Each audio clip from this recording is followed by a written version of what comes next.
I'm Kate. Let's talk theater. Today we are going to be doing part one of a two-parter of reviewing Broadway shows for the year 2025, doing rapid reviews of everything that I saw on Broadway. It's a lot, so that is why we are doing a one and a two. So we'll be doing January through the end of June. And getting us started, jumping right in, because we got a lot to cover, is Death Becomes Her. This was my first go at Death Becomes Her, and I fell in love.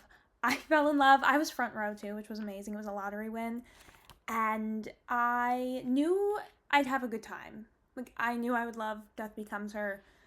I went in with high expectations and they blew me out of the water. I think they did a perfect job of encapsulating the spirit of the movie and covering the iconic moments while then creating new iconic moments that everybody could enjoy. I also got to see Megan Hilty for the first time, so filling out the Smash Bingo card, as well as getting to see Jennifer Samard and Christopher Sieber together again. The company revival lives on in my heart, and it was such a joy to see them together again. So I will always appreciate that. The special effects, the songs, the costumes, it is just big and bold and fun, and I am not surprised that it is still running a year since I've seen it. Maybe Happy Ending.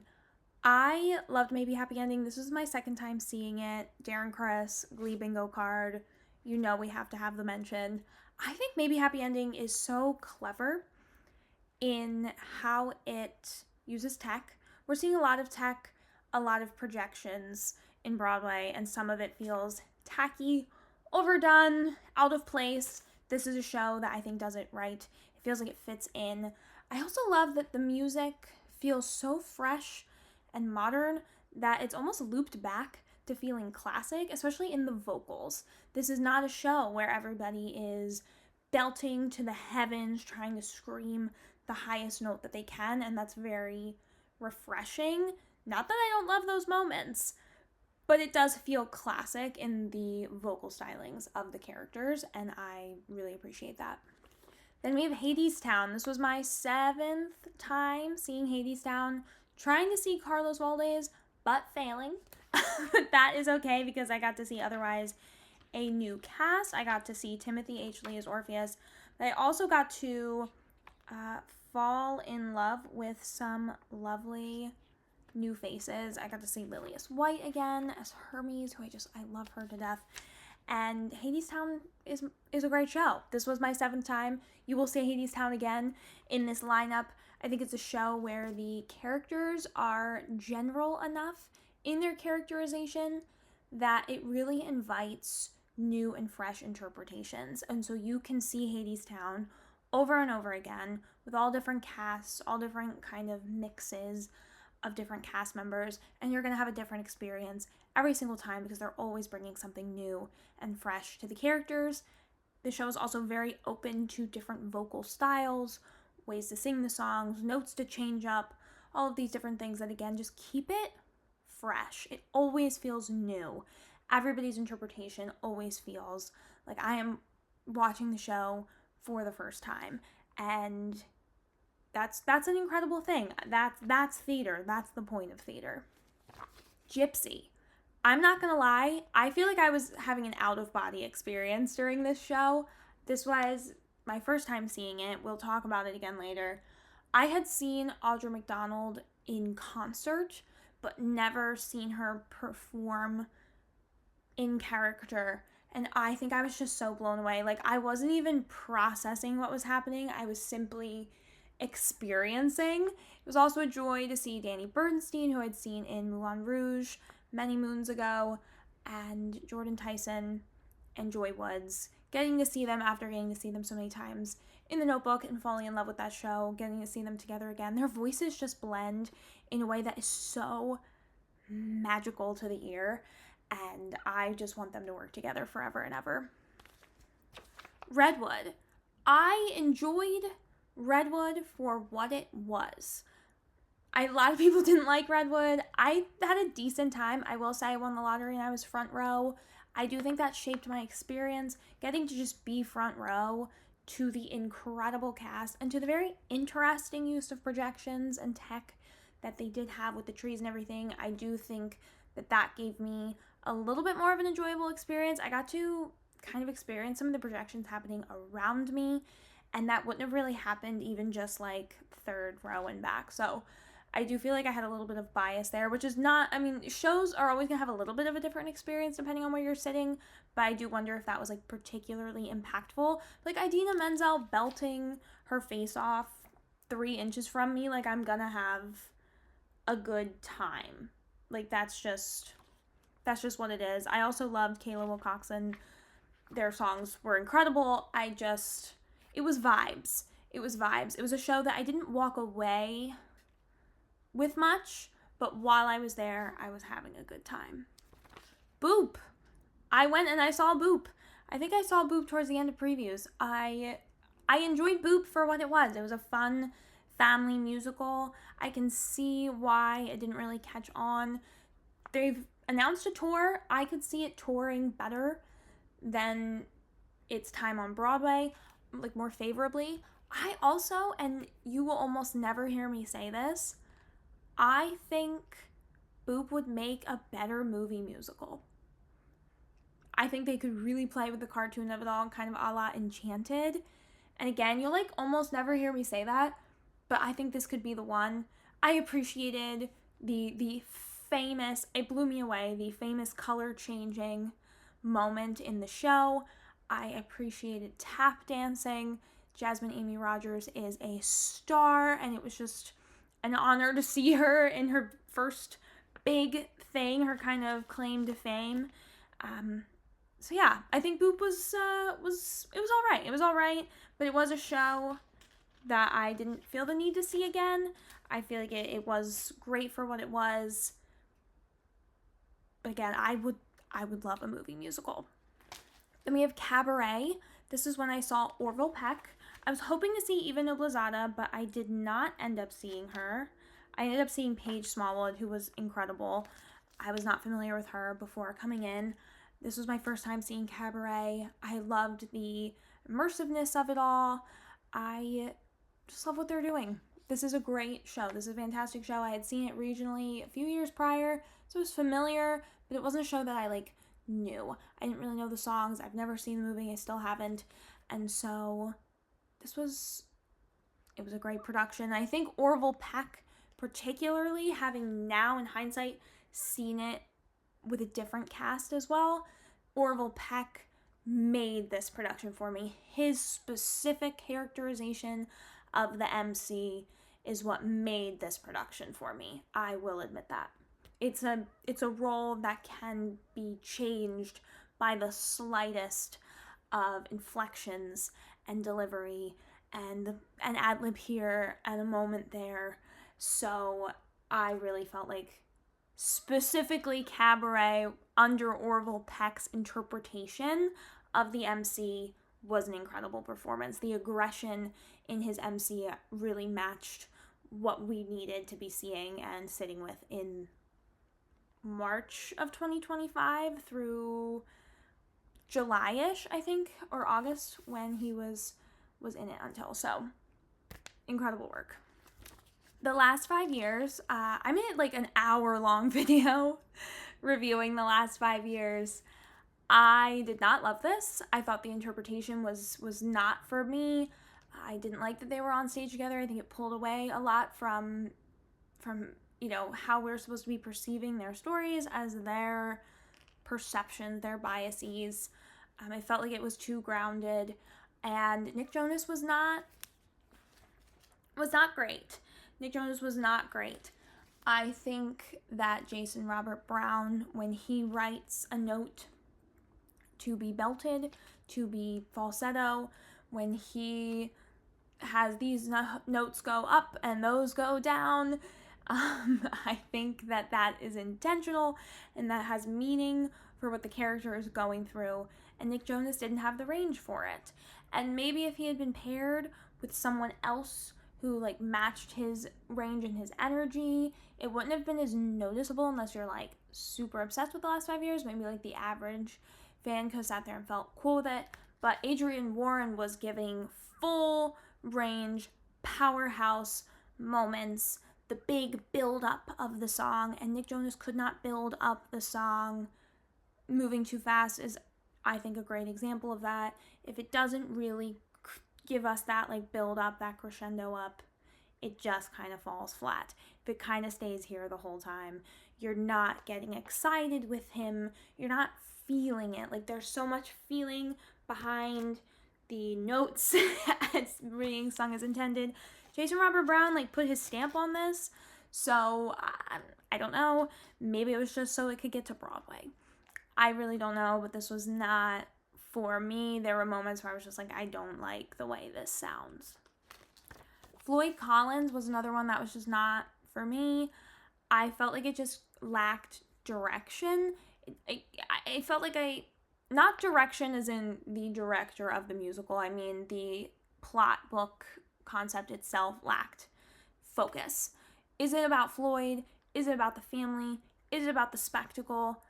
What is it about? And I feel like it was just trying to pull itself in so many different directions that it kind of ended up being about nothing. And I would have appreciated a little more focus. Jeremy Jordan sat on basically a folding chair that was meant to look like rock for 2.5 hours. I think he was up for a total of genuinely 15 minutes, and that might be pushing it. Yeah. So like Floyd Collins in the musical, Floyd Collins doesn't shine in the musical Floyd Collins, but that would be fine if it really centered then on the spectacle of it all, but it doesn't, because we're also trying to get to know him, and he's having this dream sequence. It's like, it was not for me. The music wasn't for me either. It was okay. I got through it. I didn't want to like leave, but I knew it wasn't for me. I would not be going again. I think if you liked the music, you would have had at least a better time getting through it and like flowing through it, but I do feel like the plot really just lacked for me. Back to Hadestown to actually catch Carlos Valdes and see for the first time Daniel Breaker and Meryl Dandridge. I hope I'm saying her name right. Incredible. They are my favorites. Favorite Hermes, favorite Persephone. They just, again, the characterization, like, they gave just facial expressions that changed entire moments for me. Meryl Dandridge during Epic 3 just like breathed in and made this face that I literally started weeping. Daniel Breaker, there was a moment in the Wait For Me reprise when he's giving them the rundown, and he just looked terrified. It's like he knew they would fail. Like, that's how I read his face. And it just changed everything for me. It changed the entire character, it changed the entire lens of the show.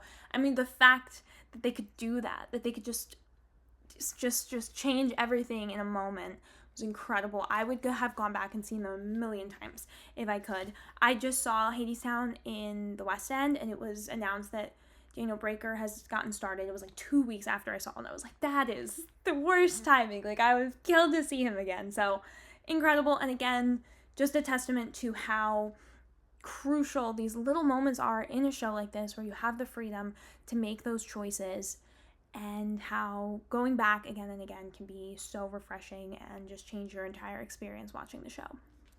I then went back to Hadestown 2 weeks later, so I got to see them again, which was an absolute blessing. But I got to see Ali Louis Bourgeois. I'm realizing I've never heard his name. He was in the Company revival on tour playing Paul, and then I saw him in The Who's Tommy revival on Broadway. So I had to see him. I had to see my man. I had to see Paul, and he was incredible. His falsettos, having come off of Jordan Fisher and Carlos Valdes, who were very powerhouse in a lot of their vocals. He was a powerhouse, but he wasn't belty. He was reminiscent of Reeve Carney in the high notes, but he had these rich low notes that would have been showcased a lot in The Who's Tommy, and they were just unreal. And I think gave Orpheus a grounding that felt very useful to the character. I saw Moulin Rouge with the intention of seeing Jordan Fisher in the role. I did not end up seeing him as understudy was on, but I did see Saleha Pfeiffer, who I am just in awe of. I'm obsessed with her. I saw her in Gatsby and American Myth, and My Life Will Never Be the Same. She is incredible. She makes firework sound like a Grammy-winning song. She's amazing.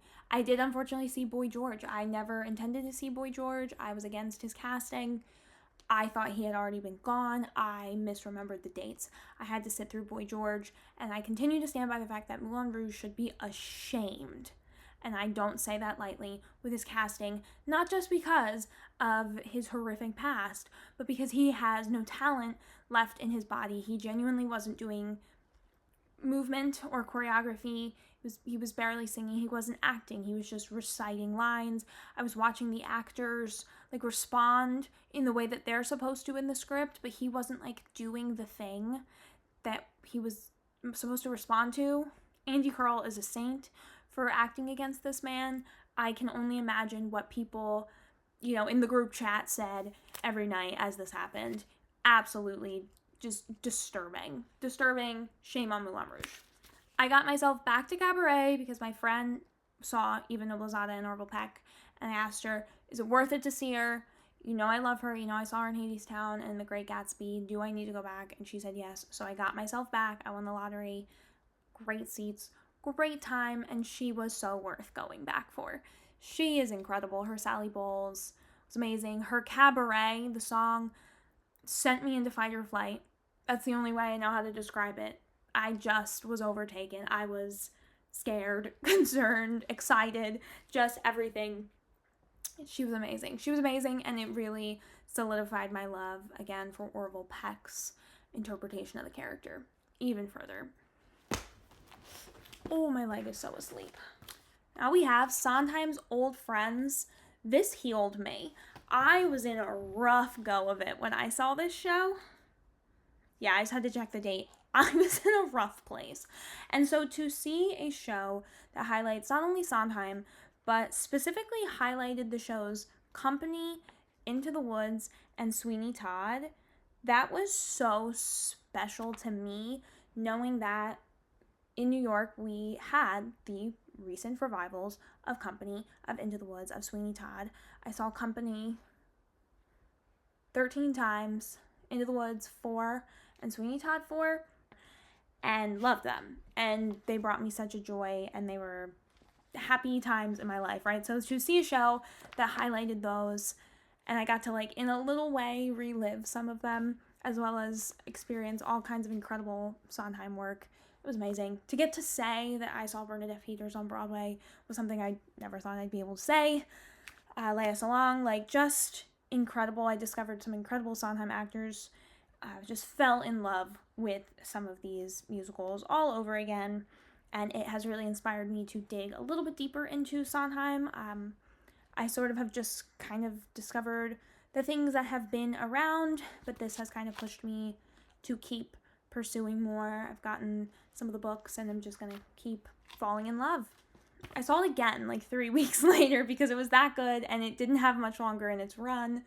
And again, amazing. This was really interesting as well because somebody was actually out and they didn't have traditional understudies. They just sort of covered some of the songs, which I just thought was really cool to see people that I didn't see perform some of these songs in the last show then kind of spread themselves over a couple extra ones and take over. So I thought that was really interesting that they just didn't have the traditional setup.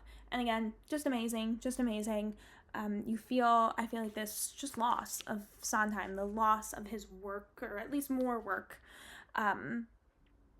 it feels reminiscent of me crying my eyes out at Tick, Tick, Boom, thinking about how we lost Jonathan Larson before so much of his work could be done. And this is very different. He gave us so much in his time, and that's such incredible luck too, that he became so famous so young, right? And he got to do so much, and now we get to enjoy it and enjoy all these different interpretations, all these revivals, and again, relive some revivals that have become very special to me. So we love.